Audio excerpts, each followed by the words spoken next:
do mundo. Tottenham tinha o velhinho White Hart Lane, construiu um novo estádio e que é agora visto como o melhor estádio do mundo, foi votado assim recentemente e, portanto, vamos perceber também aquilo que levou o Tottenham a realizar, ao fim e ao cabo, todo este investimento. Nos últimos anos tem vindo a mudar também muito a forma como os clubes olhavam para os seus estádios, coisa que não acontecia antes, porque eram apenas olhados como aquele recinto onde se joga futebol e pouco mais. Hoje em dia já não é assim, e de resto o Tottenham tem feito claramente, ou mudou claramente esse aspecto também. Como dizia, tinha o velhinho White Hart Lane que parecia uma caixinha de fósforos e agora tem aquele enorme estádio onde até dá para ter, e tem muitas vezes, um clube de jazz a funcionar, onde utiliza aquele espaço para eventos, para conferências, enfim, para muita coisa. E vamos ter aqui a experiência passada pelo Andy O'Sullivan, que é o diretor do estádio do Tottenham. Mas, e peço ao Andy que... Come on, Andy. Para perceberem também, o Andy, para além de diretor do atual estádio do Tottenham, foi diretor do White Hart Lane, ou seja, fez essa mudança. Depois do White Hart Lane foi até ao novo Wembley e, portanto, acabou por fazer o caminho desde um estádio pequeno, from the small stadium to the big stadium, acabou por fazer esse caminho e, portanto, conhece muito bem a noção das duas realidades. E é isso que, ao fim e ao cabo, nos vai passar aqui nos próximos minutos. It's a palace. The new stadium is a palace. E portanto, vai-nos trazer aqui precisamente esta nova visão do Tottenham. Let's go. Good evening, everybody. I'm acutely aware that the only thing that stands between you and the bar is me, so I'm probably going to have to get moving fairly quickly. I guess one of the key things for us to think about is really, see if this is working. That's quite a shocking picture. White Hart Lane 11 years ago. So when we were thinking about building a stadium, there was a huge riot in London, and it happened right in our borough. So we were one of the poorest areas of London, and we were talking about, as my friend said, building a palace. And this is the backdrop in 2011. But what it made us realise was that 11 years ago, we were considering moving away from the area. And this made us realise we had to stay, because we had to fix this. If we wanted Tottenham to change, it was our responsibility. So this was really a poignant moment for us. I want to touch on something that's fundamentally changed inside stadiums. In the last 25 years, new stadiums, you kind of get somebody that finances it. That's an owner. Somebody's got to pay. You get an architect and a construction company that come in and build it, and your architect designs it. And the reason Tottenham Stadium is so much better than many others that have been built in the last 25 years is very simple. If you actually look, we've still got somebody to finance it. We still need somebody to build it. But before we get to the design, we now bring in someone like me, an operator, someone who knows how the building's going to work, someone who knows what the fan base wants from their stadium, from their football club. More importantly, how do we commercialise it? Because if you spend €1 billion building something, you need to get some money back. So that's a fundamental shift change. And I would say to anyone, if you're renovating, if you're thinking of building new, do not let your design dictate what your operation will have to do. It's really critical you don't miss out that step. And a reason I put that in there is I get asked time and time again, Andy, why is Tottenham so much better than so many other new stadiums? Stage 3. You have to do that piece.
Kind of gives you the first view if you've not been. It is an incredible building, and that's a real thing. This is not a stadium. This is an incredible building, and it's built with purpose. It's built with 365 days of the year in mind. You've got to operate buildings all year round when you're spending this much money. And budget's just what you can afford to spend. So you don't have to spend the amount of money that Tottenham have spent without the business case that says how you're going to get that money back. But whatever you're building, however big or small, it doesn't matter. Some of these concepts are transferable. They don't just belong inside big stadiums. I'm going to show you some of the facilities we've got within the stadium now. So in our public areas, we took a decision within our public areas that they should be as good a quality as our premium areas. Our public fans deserve not to be shortchanged. Really important to us that they have an amazing day out with us now. This, to many other people, would be a premium experience in most stadiums around the world. This is what all of our fans get to enjoy. We have an indoor marketplace. We brought street food inside the venue. Really took away that big counter that you always serve behind inside a stadium and tried to vary it up, tried to bring something different. We kind of have a number of brands there. These are all our own brands because with street food, the great thing about street food is you can own those brands. You can bring those brands inside your venue and they feel like they belong on any high street. But this is really about taking it to the next level. It's really about building things that really matter. The flooring you can see that those people are standing on. Those things are really important. So part of retaining our history was we took the old stadium down, crushed the rubble, broke it down, washed it, and put it back into the floors. So for our fans, they're always walking on a little bit of the old stadium, always walking on a little bit of home. Those simple things have nothing to do with design, nothing to do with cost. It's about history. It's about retaining your history for your fan base. Your fan base will really appreciate it. I know our fans do. Building destinations. So within our public areas, again, these bars, they would be good enough to grace any hospitality space within any stadium anywhere in the world. But with these bars, we put live music on. So as much as we bring our fans in, you have 90 minutes of football. You've got an arrival and a departure. We open our stadium 2 hours before kickoff, and we close it 2 hours after kickoff, and we have live music before and live music after. On a game day, we would have as many as 6 bands playing inside the stadium in different areas. It's about creating a full-on atmosphere. The longer you get somebody to spend in your building, the more money they spend in your building. It's not really that hard when you think about it. But what you've got to do is build something that makes them want to come and build something that makes them want to get there early and wants to leave late. Turn it into a whole day out. It's no longer just about football. We have this product called 1882. So part of any fan base is you have a lifetime value, right? So there will be a number of different clubs supported in this room, and no matter where you move in the world, no matter how old you are, you will always support that club, right? That's your team. So wherever you go, you stick with them. And what we've tried to look at here, as our fans get older, they tend to have a little bit more dispensable income. They tend to want to spend that on the things they really enjoy doing. So we've created a premium plus. So if you think about the airlines, you kind of have premium economy, and business class or first class. This is premium economy. This is a step up. It's a much better finish. It's a private bar. It's a private facility. It's a sense of ownership. The names you can see on the left of the screen there, the names are the 1,882 members that own a seat inside the stadium. They're the only people that get their name inside the stadium. So it's a real sense of belonging. So we tap into that history, that loyalty, the fact they want to be associated with their club, and we create this premium economy product. What that does, it means that in time they go on to become your hospitality customers, your premium members, because as we get a little bit older, we get a little bit more money. And what we want them to do is spend it on the things that they love doing. A day out now is about an experience. People don't buy match tickets. People don't buy hospitality. They buy a day out. Our job is to give them a whole day out, not 90 minutes of football. I can't control what happens on the pitch. Okay, when we win, it's always euphoria. Everyone's always happy. When we lose, it's my fault. Okay, I can't control what happens on the pitch. But if we can soften a defeat by giving them a great day out, fans leave a little bit happier. They're never overly happy because we lost. Okay, you know what it's like, 2 games, 2 defeats. It's the end of the world, isn't it? Our fans are no different, and the same as football fans all over the world. So what we're trying to do is really build on these experiences. We don't call it hospitality anymore, we call it premium.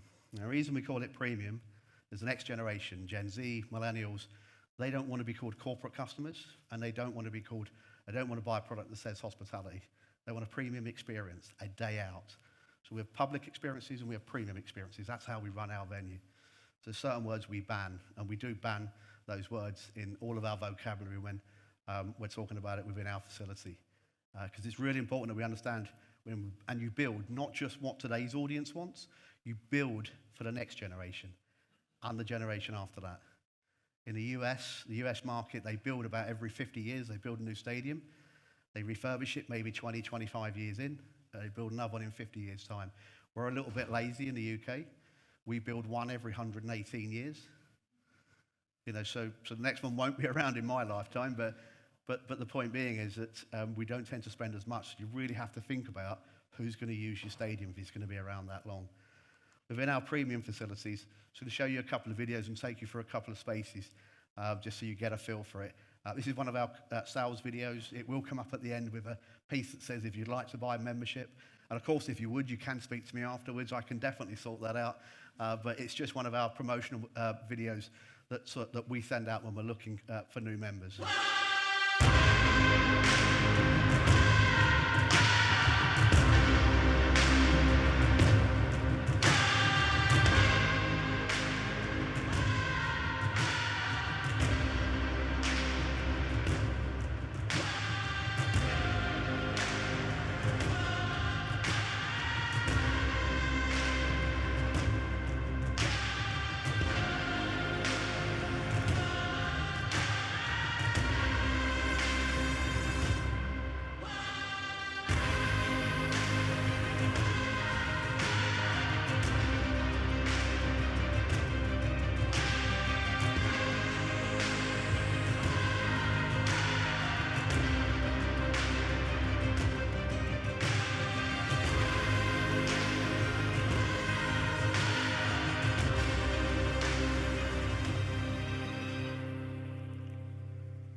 Premium's changed, hasn't it?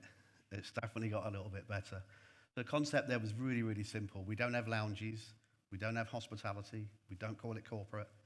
It's a premium restaurant. It's a premium experience. It's a premium seat. It's a premium membership.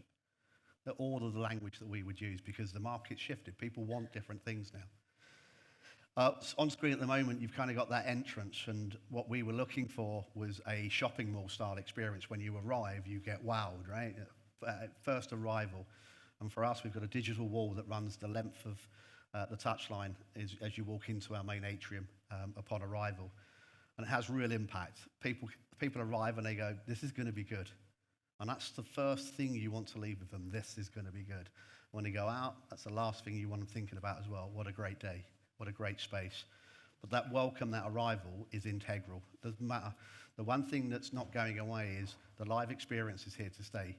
There's all sorts of virtual reality and a crossover between live and virtual. And those things will come for sure. But the reality is we're human beings. We crave togetherness. We like being in each other's company. We don't like our own company. I don't like my own company anyway. We don't like our own company. We prefer to be with somebody else. And that's what we create, is environments where you can be with somebody else. This is just a quick video that runs you through our corporate suites. We have 60 corporate boxes in the stadium, and no two suites are designed the same. So they're all bespoke. Each member gets to design their own space, which for them is integral. It means they own a part of the stadium. The corporate suite market, the traditional boxes, as people would see them, or sky boxes, as some people might know them as, that market's in regression. People don't want big spaces. They want shared spaces. So what we've tried to create here is a product. We call it a loge. I'll apologize, that's L-O-G-E. It's an American phrase. It's because we stole it from America. All the best ideas you steal. Okay, you don't have to think them up for yourself. You just go around the world, look at what everyone's doing, and you put it all in, and you make the best stadium in the world. Okay, but the loge concept gives you the privacy of a suite, so you can still do business. You can entertain family, you can entertain friends, you can celebrate birthdays, you can celebrate wedding anniversaries. They also give you the ambience of a restaurant, so you never feel like you're totally enclosed. and the seats are immediately adjacent to the facility, which means that you've got the seat of a fan. So it takes all the best things inside a football stadium and puts them together. And we've got 100 of these. So whilst we've reduced the number of boxes that we would have had in the stadium, we've created a different type of product that would be for a smaller audience. But clearly they work incredibly well. And you can see that they are finished to an incredibly high standard.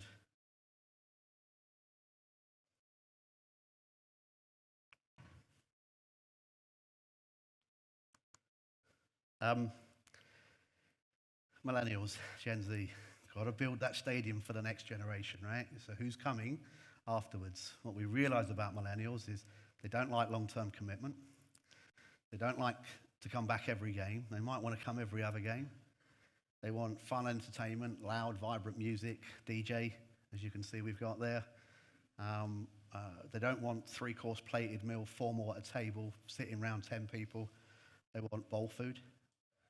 Food they can eat standing up, food they can eat on the go. They want to be entertained. Ultimately, they want views. Okay, so we have created this product. We wasn't sure when we brought it to market whether the market would sustain it. We've got 2 of these lounges. They hold about 350 people in each. And we wasn't sure if people would genuinely want to buy into it. And the beauty about building new is you build one, you open. If you sell it, you've got it right. If you don't, you change the other one. Okay, so that's something, when you're thinking about that, don't be in such a rush to push all your product to market at the same time. Make sure you have an audience for it. This is incredibly popular. It's the right price for the right audience. And that's what really premium allows us to do now. It allows us to break the venue down to really think about how does the next generation buy into these experiences. We have our signature H Club, and the reason it's called the H Club for us is H for Hotspur, as in our name. The cockerel that you see on our kit was 1921. Before that, we had a H for Hotspur, and this is really us reclaiming our history, putting it into our private membership club. We have a private membership club. We have a Michelin-starred chef on service every day. We have classically trained British butlers, which I know is very British, but it really is at this level. Somebody to come to this game would have to commit for 5 years of membership, and the membership would cost you, with a joining fee, around 200,000 euros for 5 years. This is really expensive, but that's why it also has to be the best private members club in London. It has to be the best dining experience that you will find in any restaurant in London. And that is what we're offering at this level. So when you think about the various different products you need to offer, you have to think about all those audiences. As much as I'm planning for the millennials and the Gen Z, I've also got to take my current fan base on the same journey. I've got to create experiences that work for them. Tunnel Club. Everyone wants to be close to a player. Everyone wants to be treated like a player. So we have 100 seats that sit behind the player's bench. They sit in the same Recaro bucket-style seats. Effectively, we have the largest players' bench in world football of 100 guests and about 25 players. It looks like the largest players' bench in world football. But it's given them that connection to football. So in here, first of all, you get the glimpse as the players come through. You park in the players' car park. You're dining in the players' block. We allow 10 of our members every game day to come pitch side, sit in the players' bench while the players are warming up. We put 10 people in the press conference after the game. It's really about treating people that want an amazing sports experience. So everything's about the connectivity to sport. So we have 2 private membership clubs that I've referenced there. One, very gastronomic, all food focused, and this one, sport focused, because we all want to buy different things. So when you're designing your spaces or designing your new builds or refurbishing something, you really have to think about what does the audience want. Break it down. How do you bring all of those experiences together? In the modern age, it's all about technology. The world's most technologically advanced stadium. It's a bold strapline. The thing about technology is it's brilliant, but it still goes wrong. But you've still got to advance. When we looked at technology, we wanted to be Wi-Fi enabled. We wanted big screens in the bowl. We've got 4 big screens in the bowl. And someone said to me once, why have you got 4 big screens in the bowl? And I said, because 100% of the people in the bowl can see 100% of at least one of the screens. So they can see what's going on at all times. And that's really important. Again, that's about fan experience. That's about making sure that your fans get the best experience in your stadium that they can get. We've got our head end there, largest bowl screens in Europe. I think 100% Wi-Fi coverage in the stadium. And I've just jumped to the bottom of that page, but someone said to me, well, how do you know the Wi-Fi can cope? And we've got 63,000 people in our stadium. So we've been open nearly 4.5 years, take 18 months out for a pandemic. So we've been operating 3 years, and the most we've ever had at the stadium is 26,000 people trying to get onto the Wi-Fi at the same time. Yes, it worked. It's absolutely fine. We can probably put up to 45,000 people streaming on the Wi-Fi at the same time, and it's still not an issue. And everyone says, well, what do people want? What are they after? Social media access. I want to tell their fans or their friends and family where they are. Look, I'm at the football today. Nobody works at a football stadium, so that's just a complete myth. People come to have an exciting day out. They check the rest of the league, half-time results. They want to see what's going on at the other grounds around the country. And the one that's really caught us by surprise was we've got thousands of fans downloading films on Netflix to watch on the way home. So we wasn't expecting that, but it's quite a quirk. But it shows you how strong the Wi-Fi is they'd rather download it in our stadium than do it on the train on the way home. So you find out different things about your fan base that you maybe was not expecting.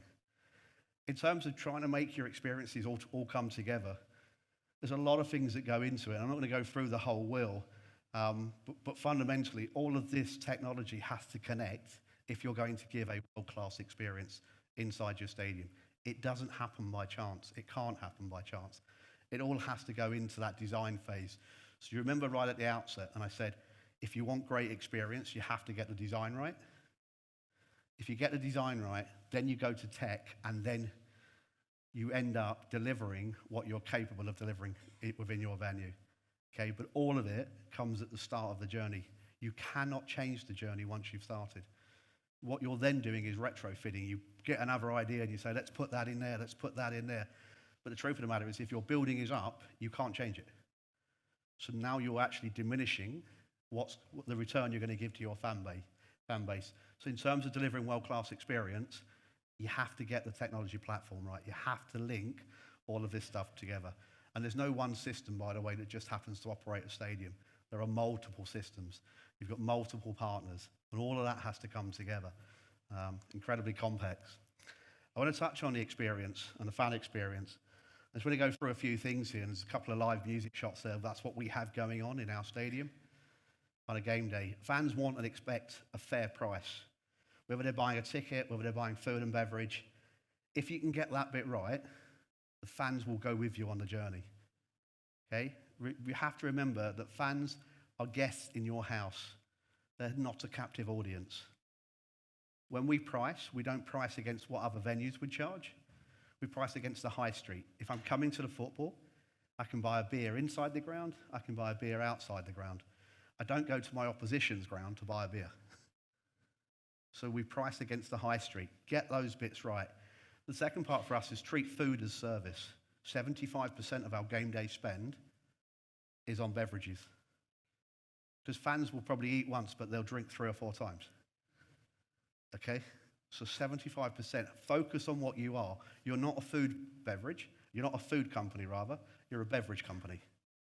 We see ourselves as a building that holds 70 bars, not a building that holds 20 restaurants. We do have 20 restaurants, but we see ourselves as a building that has 70 bars because that's what your fans want from you.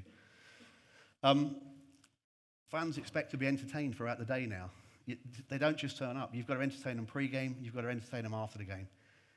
If you create a measured dwell time, so how long somebody's with you, the revenue will come. You don't have to work for the revenue.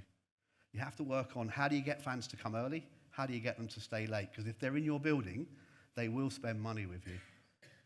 Okay, so that's one of the real keys. And then we measure speed of service. When we're looking at all of our till points, we measure how quick we can service someone.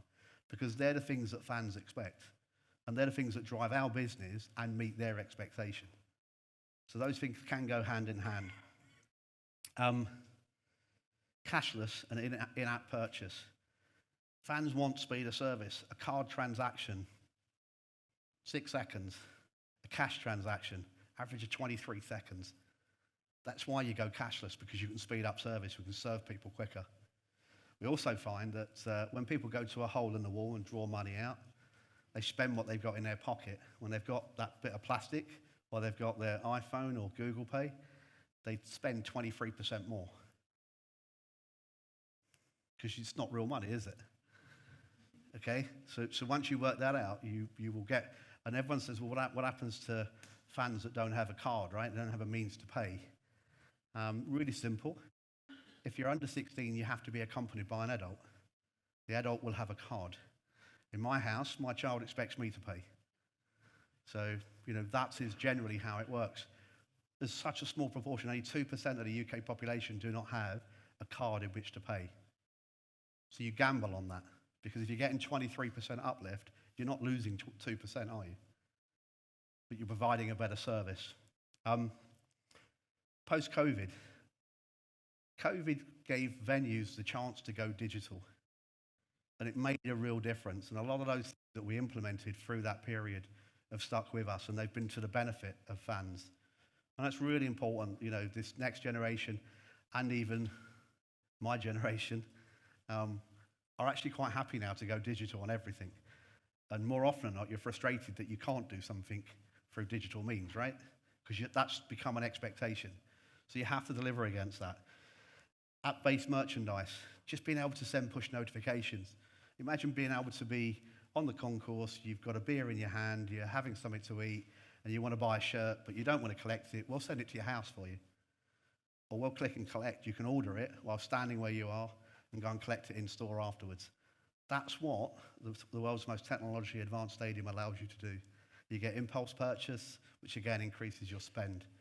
I guess the bit that's, for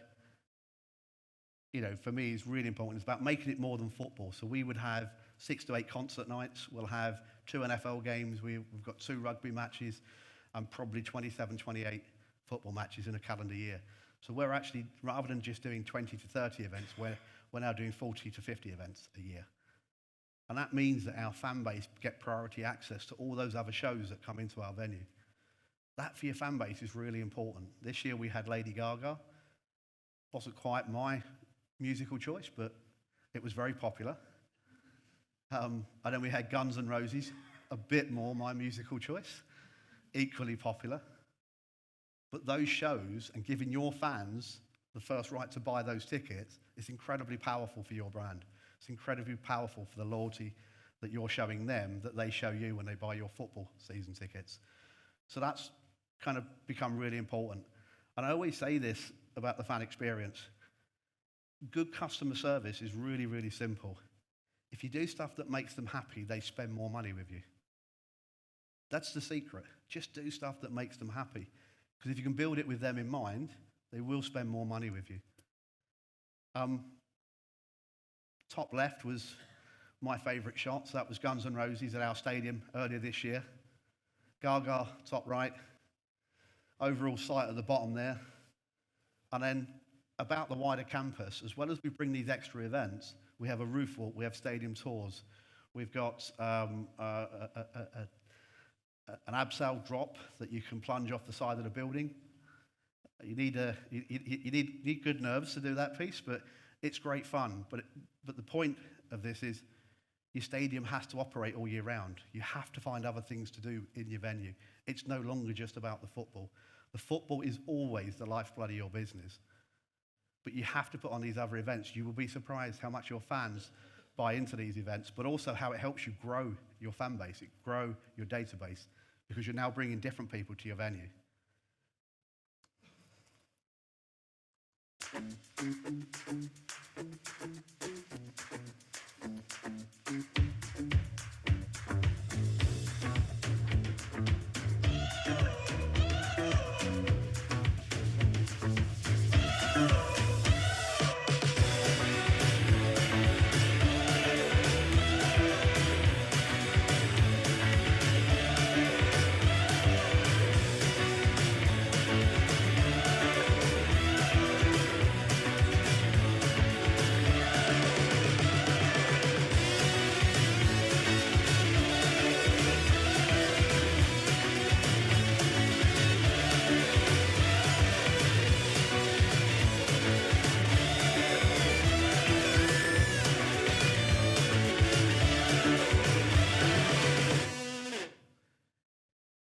yes, we do let people have alcohol on the roof. Supervised, of course. Look, I think I'm going to leave you with a couple of pages really about changing the commercial model. Because as much as we've built an amazing stadium, someone's got to pay for it, right? You have to get money back in. And I said to you that if you can deliver happiness to your fan base, they will deliver revenue to your business. Treat them fairly, price it correctly. But other things for me, remember what I said, price it as you would meet the high street. If it costs you £6 for a burger on the high street, it's got to cost you £6 for a burger in the stadium, because otherwise they stay on the high street. Treat them fairly. New build, make sure you have concourse space. Make it comfortable. Give people the width. Look at the size of the concourse space there in front of our goal line bar. If you don't create enough space, it becomes an uncomfortable environment. People won't come early and they won't stay late. Give yourself the space to be able to do these things. Design all public areas with a premium mindset. Don't shortchange your fans. Everyone deserves a great day out. Doesn't matter how much money they're going to spend with you. Everyone deserves a great day out.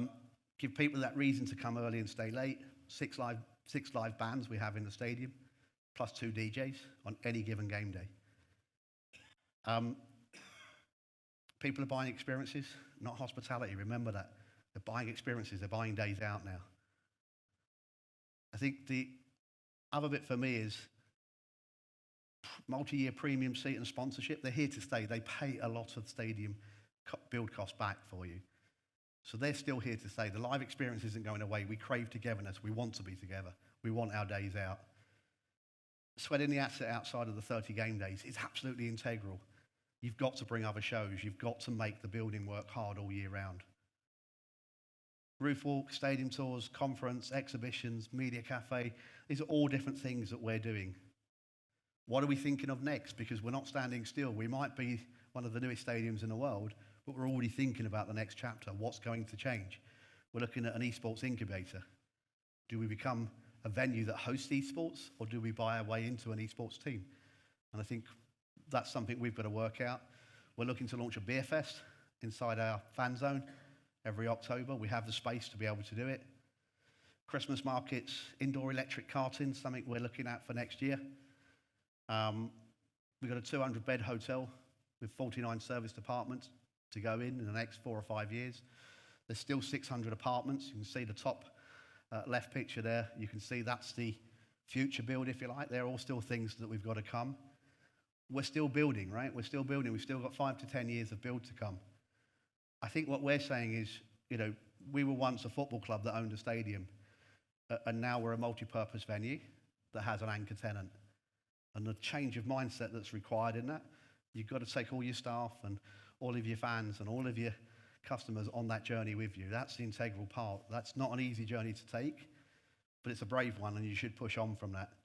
And I think one of the things we need to embrace more than anything else, we're now entrepreneurial property owners, right? Because if you look at the size of the scale of what we're building there, and that means we're in the entertainment business. We're no longer just in the football business.